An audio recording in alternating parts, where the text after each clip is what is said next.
चरणों को देखो, अपने संग को देखो, क्रियाओं पर नजर डालो, आसपास जो गलत है उनको छोड़ो, जो गलत है उनको छोड़ो, अभी भक्ति प्रकाशित हो जाएगी।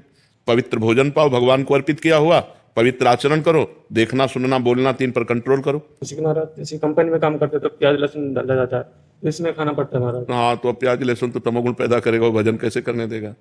अब भजन के लिए तो प्याज लहसुन। जी महाराज, पहले उसे कंपनी में जब करते करते नाम जप कर लिया है, लेकिन एक बार सुपरवाइजर पकड़ लिया है, बोला ये नाम जप से काम नहीं चलेगा, तो इस टाइम पे नहीं, हमें ये बताओ कि नाम जप केवल काउंटर या माला से ही होता है क्या? नाम जप तो अंतर का विषय, सुपरवाइजर कैसे पकड़ सकता है? हम अंदर जो सोचे उस पर किसी का शासन चल रहा है क्या? अंदर हम राधा राधा जप कर रहे हैं, बाहर से काम कर रहे हैं।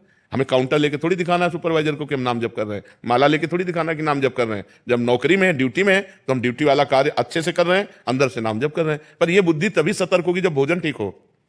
अब मांस खाओ, प्याज लहसुन खाओ, इधर उधर अंडा फंडा खाओ, सोचो कि हम। महाराज प्याज लहसुन तो कंपनी में देते तो महाराज खाओ। अब इसके लिए हम क्या करें? पर वो अशुद्ध भोजन है, वो भोजन भजन में वो तमोगुण पैदा करेगा, वो गंदी बातों का चिंतन कराएगा। इसीलिए तो प्याज लहसुन निषिद्ध है, और कोई बात थोड़ी। प्याज लहसुन तो पृथ्वी में ही पैदा होता है, जैसे आलू पैदा होती है, पर निषिद्ध इसलिए कि उसका प्रभाव विपरीत है भजन करने वालों के लिए, वो विपरीत चिंतन कराता है, इसीलिए उसका त्याग किया गया है।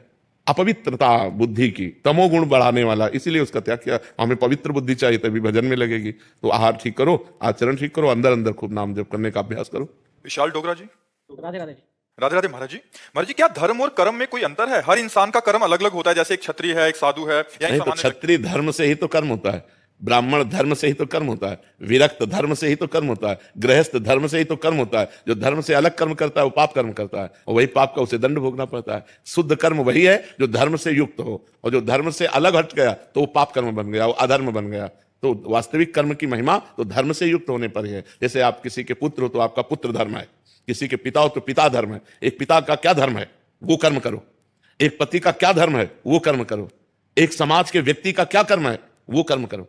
वो धर्म से युक्त होगा। ये हमारा यहाँ धर्म कहता है कि ऐसे चलना चाहिए, तो वो कर्म धर्म युक्त हो गया। और जो मनमानी, तो फिर वो पाप कर्म बन गया।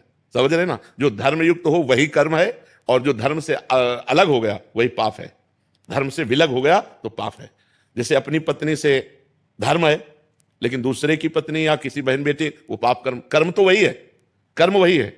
दूसरी स्त्री की तरफ दृष्टि भी डाली गलत तो अधर्म हो गया, वो पाप कर्म। कर्म वही है, लेकिन धर्म से युक्त हुआ तो पवित्र कर्म हो गया, और धर्म से अलग हो गया तो पाप कर्म बन गया।